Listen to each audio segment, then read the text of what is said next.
Hello from Yunnan.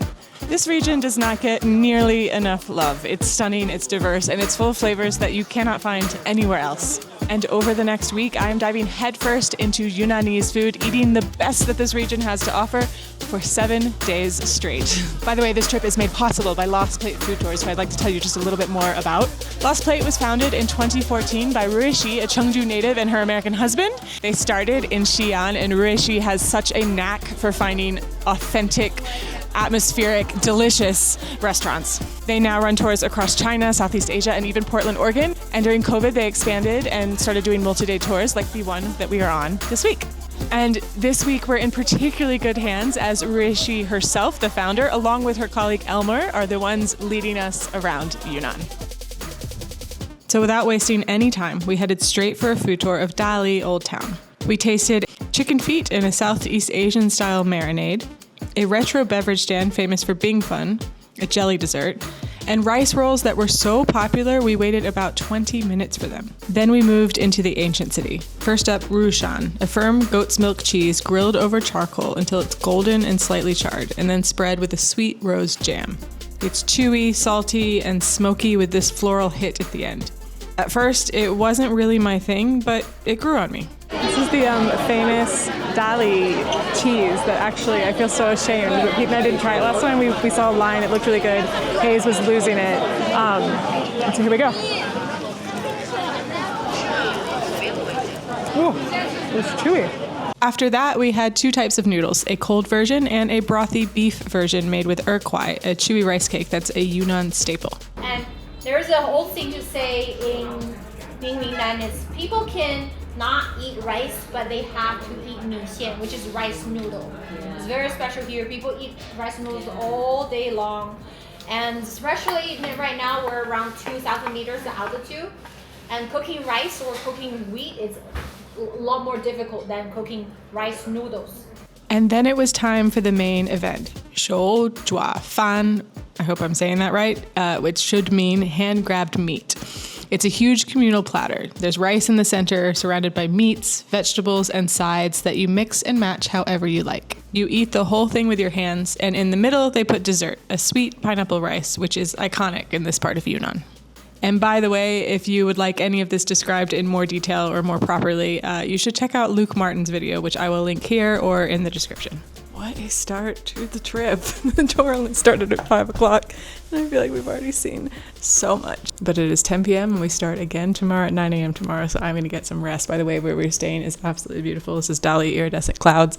If you like to see hotel tours and that kind of thing, I post more of that type of content on my travel advisor Instagram, Book with Steph. There will be a room tour of the Hotel Indigo where I stayed the last 2 nights, and it was really dreamy. So anyway, that's where you can find that.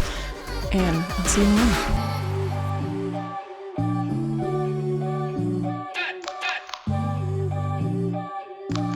Good morning. If there's one thing Yunnan is famous for, it's mushrooms. The region has hundreds of varieties, some of them hallucinogenic, and there are reportedly 20 to 30 deaths per year. Okay, so the best part about a morning tour in Yunnan is that they're famous for coffee. So we're in this super traditional market. We just made it to our first stop. I think she's picking some stuff out for us, but along the way we just got a pour over from the hippest looking little barista, and it's delicious. For breakfast, we had xiaoping, flatbreads that came from northern China with migrants and traders, but Dali made them their own by filling them with rosed paste. After that, it was time for more rice noodles, this time in someone's home, and also some dumplings, but here they're a little bit different. The dumplings are stuffed, but they also add an extra scoop of filling on top. We also tried a sweet dish. I forgot the name, but Reishi has a lot of feelings about this one, so I'll let her take it from here. Have some rose petals.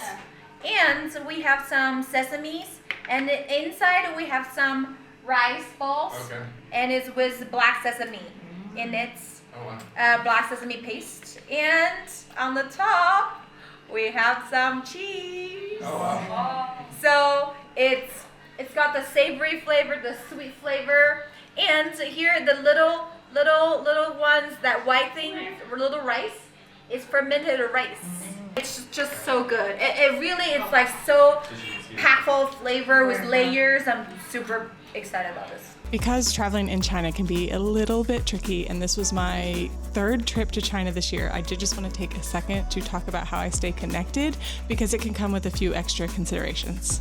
Olafly is a travel eSIM that works in over 200 destinations, and in China it comes with a built-in VPN that helps you bypass the Great Firewall and access all of the apps that you're used to. This was also a work trip, so staying connected not only to my friends and family, but also to my clients traveling around the world was essential. Olafly also allows you to hotspot your data, which was great on this trip because it meant that I could just connect my laptop to my phone's data and work from anywhere, which was particularly useful because I found that the Olafly internet speeds were often much speedier than the hotel Wi-Fi. Like I said, Olafly works in over 200 destinations worldwide, and if you travel a lot, you might want to try Olafly Plans, a single eSIM that covers you in over 160 destinations worldwide for a flat monthly fee. And with Olafly Always On, you're always covered with 1 GB of data every 30 days at no additional cost, even after your eSIM has expired or your Olafly plan has been canceled. Use our code Steph and Pete for 5% off a standard eSIM or 10% off an Olafly Plans subscription. After a quick ginger sugar tasting, we headed for what might have been the most unique stop of the day, for Yunnan Xiaokao, or barbecue. So what I don't know if you can see is, instead of paying up front or a fixed price or whatever, the way he's actually tallying it is he's got a bucket of corn kernels and he's watching everybody, what they take, and then distributing however much that costs in corn kernels.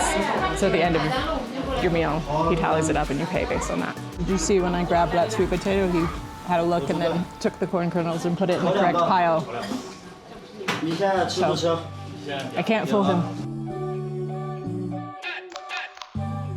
We finished up the morning with a coffee tasting. Yunnan's climate, low latitude, high altitude, is similar to Colombia's, so like I mentioned before, the coffee is fantastic.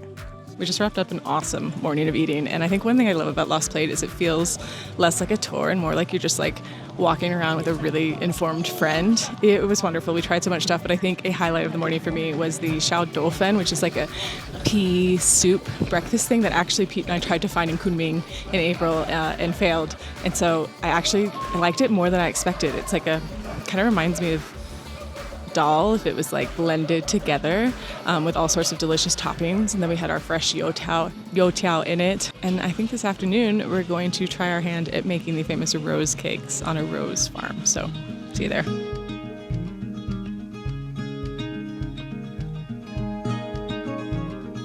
About 80% of China's cut roses all come from this one province. And they don't just export them. Roses show up in everything here, from snacks and cakes to drinks and jams. That's why treats like rose cakes and rose-filled xiaobing are such a Dali thing. So this afternoon we went to a rose farm and tried making the famous rose cakes ourselves, which was more involved than I expected. There's a whole process to getting the pastry properly layered and flaky, and then once we had dutifully followed instructions, we were allowed to get a bit more creative. Cue the montage.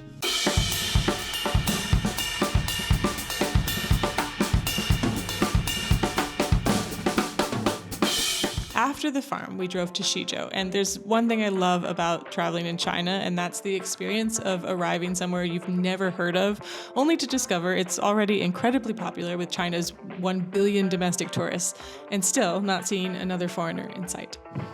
Then, of course, it was time to eat again, a home-cooked Bai meal in a beautiful courtyard house. I'll let Reishi walk you through what exactly we had. The first one is 水性杨花 salad, like seaweed or lake grass, and that only exists in very clear water.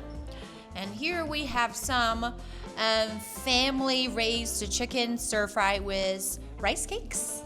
And here we have some sweet potato noodles stir-fry with pork.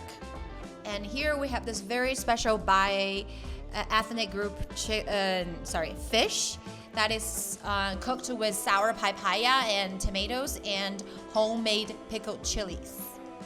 And here we have some fried milk. Well, I should say fried cheese, right? Fried cheese with the passion fruit dipping sauce. And here we have some green and red chili and tomato stir-fried with pork. And at the corner we have some squash that is grow from the sprouts that is grow from squash. And here we have some sweet and sour pork ribs cooked with homemade plums. And also we have some jasmine flower with eggs. Is that it? Oh, here. We also have some homemade grandma's mashed potatoes. And on that note, with bellies very full, good night from Shijou.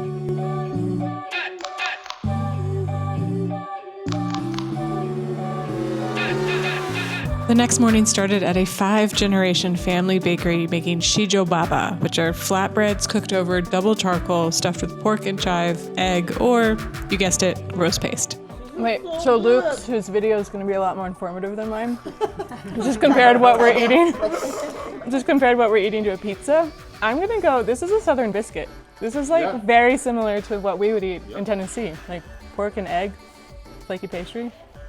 It just needs that hot sauce. Then we went to Arhai Lake, which was one of my favorite spots during my last trip to Yunnan. It's 40 kilometers long, 8 kilometers wide, and sits at almost 2,000 meters elevation. But what I find so impressive is that there are parks and cycling paths around the whole thing, over 120 kilometers of them. Every time I think that perhaps I've overhyped Yunnan, I'm proven wrong. I love this area so much. We're still on Arhai Lake. Air means ear, I just learned. I don't know how I didn't know that. It's shaped like an ear. And we're on bikes, which is my favorite way to see anywhere. Last time I was here, we did rent a Snoopy bike, which was pretty unbeatable. Today, it's just a normal bike. And we're riding along the lake a little bit before lunch, even though I feel like we just ate those Shijou baba. I had 3 or 4 slices. They were so good. Anyway, just popping in to say, you should come to Yunnan. I haven't introduced you.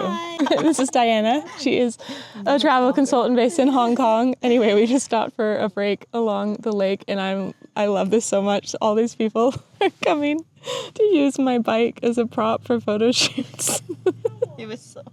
He's so cute. She's like fully on the bicycle. In the afternoon, it was time for another hands-on experience. This time we tried our hand at Bai indigo tie dyeing, a traditional craft in this region. Can I go like this, and then this, 它可以这样做吗？ and then can I fold it one more time like this? 它可以这样做吗？ Yeah. If everything goes to plan, my masterpiece will have a bunch of little flowers on it, but I'm not holding my breath. What do I do now? Then onwards to our next village, Shashi. So we just made it to Shashi along the original tea and horse route, and no surprises here. It's mealtime again. It's dinner, and we're at a traditional restaurant. And it's pretty cool here because you get to just point at different produce and meats in the fridge, and then they take it in the back and they cook it up. I'm very excited because we're going to be trying traditional Yunnan fried goat cheese, among a bunch of other things. This meal was one of my favorites of the whole trip. The fried goat cheese was obviously delicious, but the most unique dish here were these meticulously stuffed beans.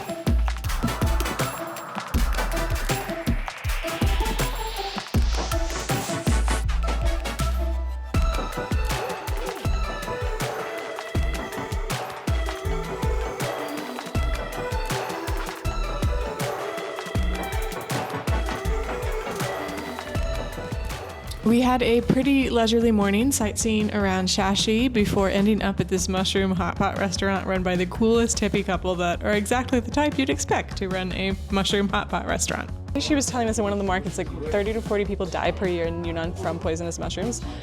These are poisonous if you don't cook them properly. You don't eat them raw, but also, so I asked what happens if you don't eat them properly, and she said hallucinations. So then I asked if people use them as a drug, which they also do. We're not doing mushrooms today.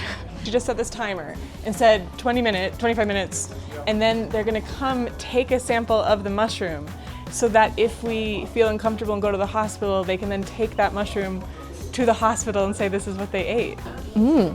They all taste so different. Yeah. I guess that's the point. Spoiler alert, we weren't poisoned, and this was one of the freshest tasting meals I think I've ever eaten.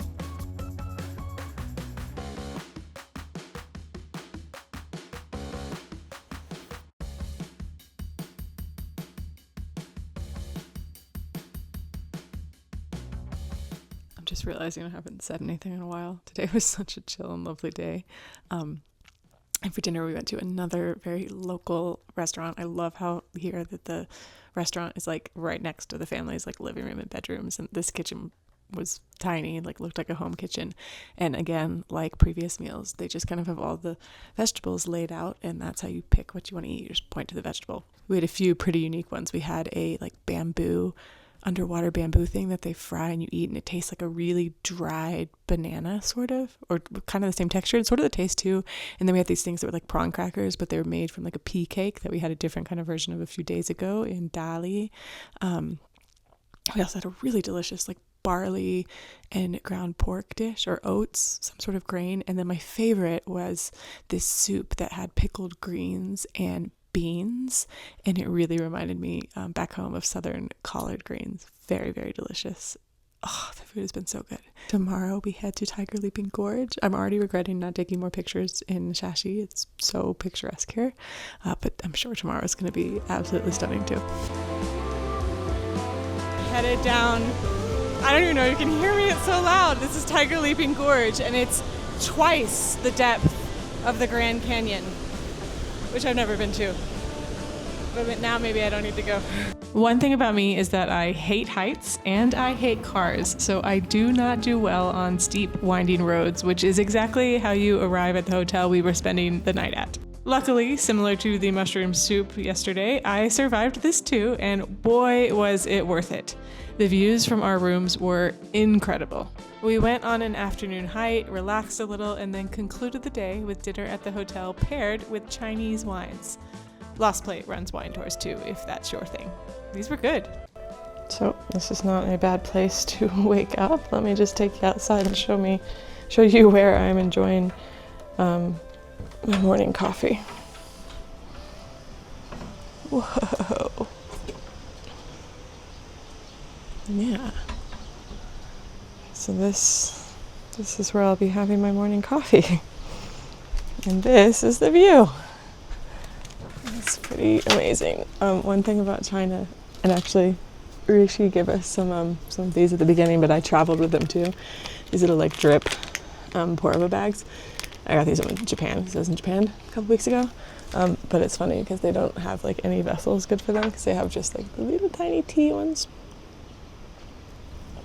So this morning I just dripped it into a teapot, and then I can slowly enjoy my coffee here. Now the restaurant that's like right over there, they can probably even hear me, has coffee, but I'm one of those people that needs it before I venture into public in any sort of fashion. Today we are going to Lijiang, which is, I just said that with tones as if I know the tones. We're going to Lijiang, which we went to in April, but we're staying in a different ancient town that's supposed to be a little bit more local. I loved Lijiang last time, but it is very manufactured, so I'm excited to see what it is like today.